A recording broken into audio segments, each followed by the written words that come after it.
নমস্কার। আগামীকাল শুভ দীপাবলি। ফৌজি ভাইদের তরফ থেকে সকল দেশবাসীকে জানাই দীপাবলির অনেক অনেক শুভেচ্ছা আর অনেক অনেক অভিনন্দন। একটি মাত্র অনুরোধ রাখবো, যে সমস্ত সেনাবাহিনীরা, যে সমস্ত ফৌজিরা দেশকে বাঁচানোর জন্য লড়াই করতে করতে শহীদ হয়ে গেছে, তাদের জন্য, তাদের আত্মার শান্তি কামনার জন্য, তাদের পরিবার যেন ভালো থাকে, কমসে কম একটি মাত্র প্রদীপ জ্বালাবেন।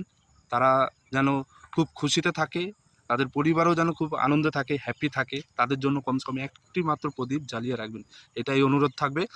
আর কালকের দিনটা খুব আনন্দ করুন, খুব এনজয় করুন।